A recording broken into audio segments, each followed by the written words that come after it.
We are going to talk to the guy who's an expert at all of this, the son of the man that we really, really like here, and just tells me that this guy sounds just as nice. Erich Pratt, who is the executive director for Gun Owners of America, is joining us right now. Good morning, Erich. How are you? Doing real well, Rose. Great to be with you. Thank you. Thanks so much. I am so glad that you're on the program today because you've got to help me and my audience make sense out of what Obama just did. Okay, he's all fired up, but guess what? So are we. And we're concerned. I thought we could take a look at some of these policies and discuss, whether or not there are things that we need to be concerned about, and if so, why. Let's start first, if you don't mind, with the policy that a lot of people are saying, experts are saying that the controls that would expand background checks to cover more private sellers and things like that. We already have a lot of these things and in place, and these policies haven't stopped any of the recent mass shootings, have they? Oh, absolutely not. In fact, California, for example, has universal background checks, which means any purchase of a firearm, whether it's from a dealer or from your neighbor next door, has to go through a background check. And obviously that didn't stop the San Bernardino shooters from getting firearms. It did not. Illinois has universal background checks, and yet, Chicago led the nation last year in homicide. So obviously the background checks is not stopping bad guys from getting firearms. And, it's interesting. You look at all the mass shootings that occurred here last year, every single one of them, the shooters actually went through background checks to acquire their firearms. And when you look overseas, look at France. They have more gun control than the president trotted out here this week, and yet terrorists still got guns there, still massacred people there. So gun control is not going to make people safer. Everything the president has done this week is only aiming at law-abiding citizens. Yes, you're exactly right. And, he even brought, one of the things he compared us to was other countries suggesting that they had it right, but they don't. And we've seen that. And as you just mentioned, Paris is a great example, or France is a great example of how no amount of control can really stop a bad guy. And the only way to stop a bad guy with a gun is a good guy with a gun, or girl in this case. That's right. That's the only way it happens. And it's so ironic because the president's own Center for Disease Control in 2013 studied the gun issue and found that for every gun death, there's actually 16 to 100 times more often that guns are being used in self-defense. So this is obviously not about facts. I mean, here in this country, we've actually seen our murder rate drop over the last 20, 25 years. We're actually much safer today, even though we have millions of additional guns in the country, even though concealed carry permit holders have tripled in number since Obama took office. So we literally have more guns and more gun owners carrying and less crime. So it's not about the facts. This is all about the president's agenda. And his agenda is an anti-gun agenda where he's doing everything he can to make it harder for law-abiding citizens to own firearms. Erich, you're so right. And one of the things that I was discussing with the audience the other day is that this isn't a whim, that he didn't just decide, hey, you know what, I'm going to give my New Year's Eve or my New Year's message a day early. Maybe I'll talk about guns, or I'm all fired up all of a sudden. This is a strategy of his. It's been for years, but he has positioned himself, and I have no doubt that he has been working on this strategy, that he had a plan that he is currently now this week unveiling for the rest of us. Today or tonight is the town hall meeting with CNN, where he's going to discuss the gun issue that we face today as a country, supposedly. And this is no whim. He has got a strategy, and he's been working on this. He's only now unrolling it for the rest of us to see. Well, absolutely. We've known that this has been his agenda all along, but he's kept it very close to the vest. I mean, obviously he realizes the potential impact that this has on elections, and quite frankly, we think this is a gross mistake on his part. I understand that this is his agenda, this is what he wants, but election-wise, he's doing this in an election year. And it's interesting, President Bill Clinton lamented many times that it was the gun control issue that cost him the control of the Congress Congress in 1994 when the Republican wave came in, because pro-gun Democrats Exactly. crossed party lines to vote Republican. Same thing in 2000 when Al Gore lost. His vice presidential candidate, Joe Lieberman, said there were a lot of Democrats who agreed with us on every issue except one, and that was guns, and they voted for George Bush. So this is really going to be a time bomb for them that we think is going to explode in their face come November. Well, and Hillary was out there immediately after his announcement, taking credit. This was my idea. So she wants to take responsibility for this. She wants to take credit for it. Not a good idea based on what you've just told us. Yeah, well, they really believe their rhetoric. I mean, they frequently like to say that we have the American people behind us on this, they want more gun control, and it's just simply not true. But they say it enough in their little echo chamber here inside the Beltway, they start believing it, but they're going to get a wake-up call, and they do every time election season comes around. I'm sure it surprised Bill Clinton in 1994. I'm sure it surprised Al Gore in 2000, and they're going to get another wake-up call this November. Well, Eric, Americans, and I got this, Breitbart put out some facts for all of us based on these orders. And one of the things that they had written was that, we've been selling guns privately, Americans, since 1791. And that's 225 years of a precedent. Why is this? What makes this expansion of background checks an affront to freedom, to our freedom? Yeah, great question. Here's the thing. Government should never be put in the position of screening people before they exercise a God-given right. We don't screen reporters before they publish an article. We don't screen pastors before they preach sermons, or parents before they can have children to make sure they won't be a child abuser. If you let the government screen people, they will abuse that power, and they already have. Already, almost 200,000 military veterans have had their Second Amendment rights stripped from them not because they've committed a crime or because they've been adjudicated in a court as being mentally incompetent. No, it's because they're suffering from things like PTSD, or suffering from anxiety, they're on medication, they've had somebody appointed to handle their financial affairs. Now Obama wants to do this with seniors who can't balance their checkbooks or suffering from forgetfulness.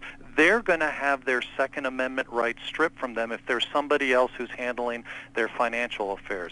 My goodness, if we're going to strip rights from people because they can't balance their checkbooks, how about if we start with the president and the Congress? When was the last time they balanced the national checkbook? Good point. Or sometimes I actually make mistakes myself. But I shouldn't have said that out loud, but you're right. Let's take a look at this administration and Congress where that's concerned.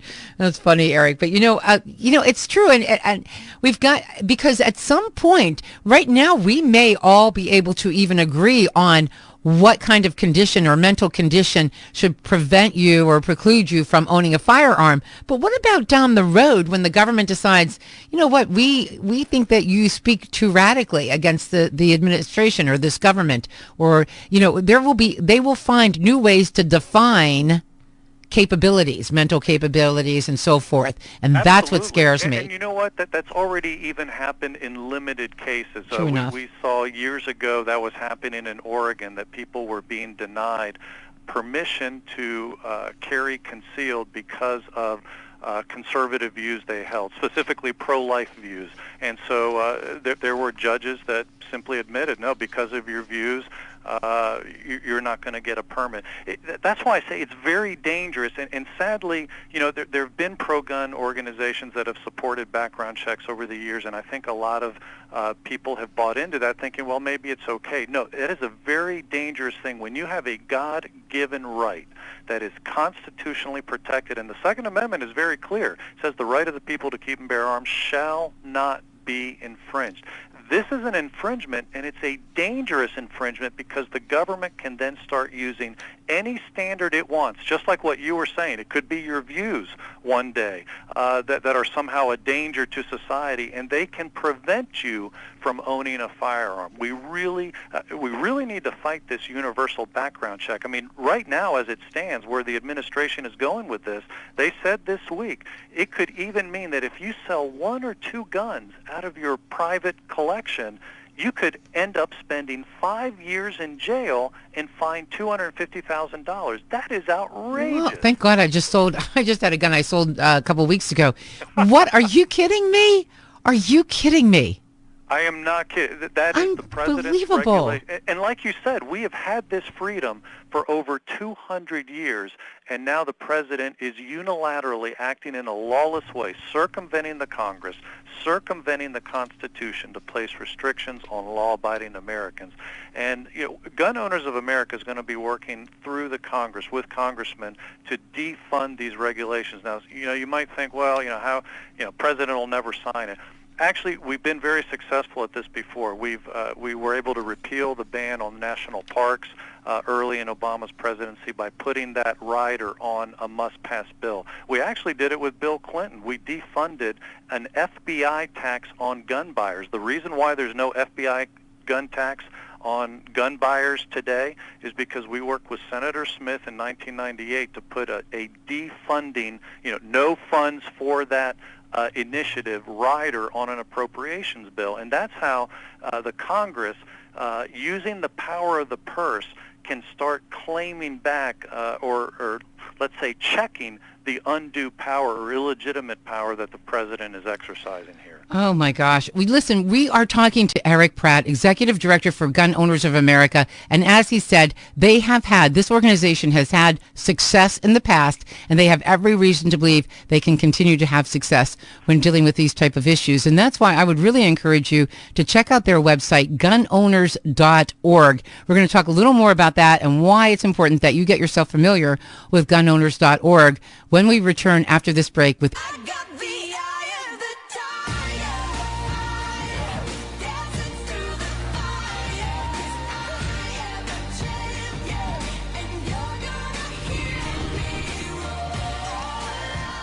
You're listening to Rose Unplugged, and joining us this morning is Erich Pratt. He is the Executive Director for Gun Owners of America.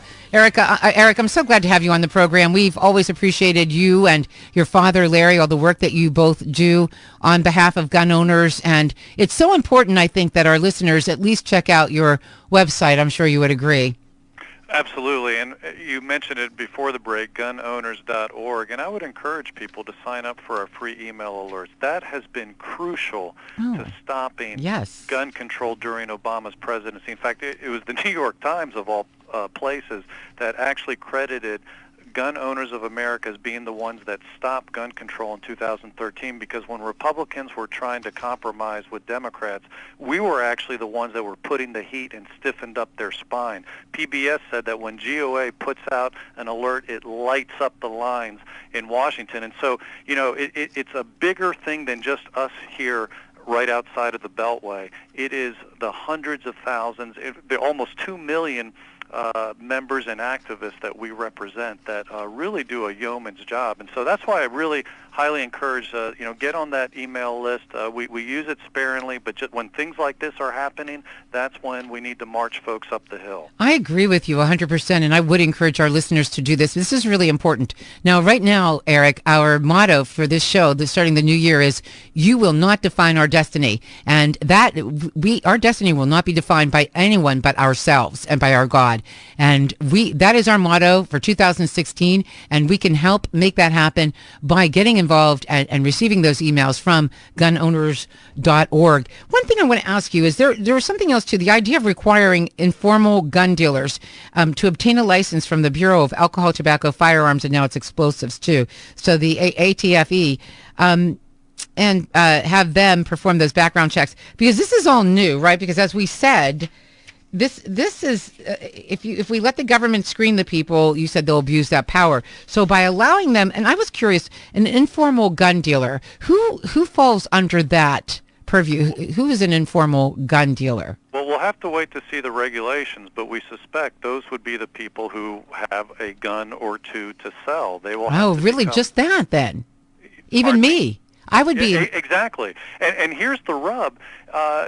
So far, and this began in the 1990s under the Clinton administration. The ATF uses local zoning ordinances to prevent a lot of people who otherwise would have wanted to be dealers. So it's kind of a catch-22. You're going to have to become a dealer to sell your guns, but if you live in a place that's not zoned for gun dealers, then you're not going to get a license. So we're really not sure how this is going to work out. That this could become actually a vicious gun ban where people can't buy and sell firearms at all privately. Well, another thing, too, I want to remind my listeners that you've got an entire analysis of the president's orders at gunowners.org. But what overall, do we expect this to go very far? What can we expect in the weeks, maybe even months to come? This guy has another year.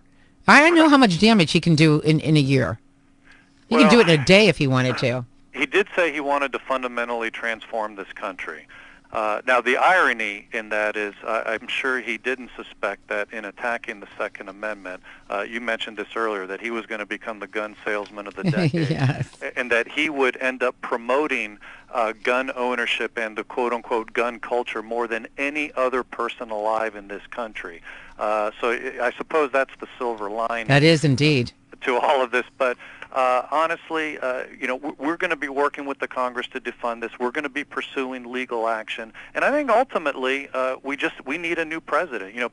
Ted Cruz said that the president has a phone and a pen, but my pen has an eraser, and I'm going to repeal all these executive orders. Yes. In fact, Ted Cruz is the one that Gun Owners of America has endorsed, and we like the fact that he has stood up to his own leadership in the Senate. That's why a lot of the senators in the leadership don't like him. Exactly. But that's what we need. We need, people are sick and tired of the wimpy Republicans that just roll over, and we need somebody who's going to go to Washington and really stand up to the elites there. Oh, I agree with you 100%.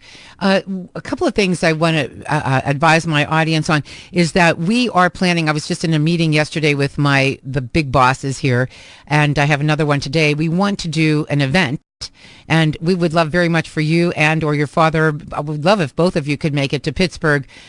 We have an event that we're only in the planning stages with right now, but we want to educate our listeners on gun ownership.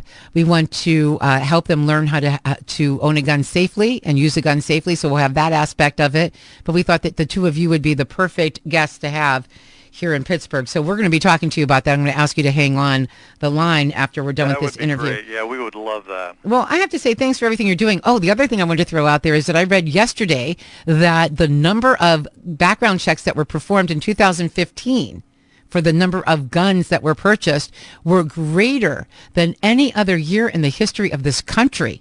In the history of this country. It's really stunning, and yet even though there are more guns, and over the last 25 years, 150 million guns have been manufactured, imported, and sold, and yet our murder rate has been cut in half. We have more guns, less crime. Well, Eric, I'm so sorry. I think a button was pressed in the other room, and I missed a little bit of that. Could you quickly repeat that? Sure. Over the last 25 years, we've had more than 150 million guns manufactured and imported into this country and sold, and yet during that time, our murder rate has been cut in half. So we literally have more guns, less crime. Wow. I'm going to ask, we need to, I want to get that written down. I want to get that quote. We're going to have you hold on. We're talking to Erich Pratt, who is the Executive Director for Gun Owners of America. Awesome guy. Hopefully he or his father or both will be joining us in Pittsburgh very soon. We'll let you know about that. See you again here tomorrow. Hold on, Eric. I think what's really breaking my heart right now is that we've got Christians that are being slaughtered. What's happening right now?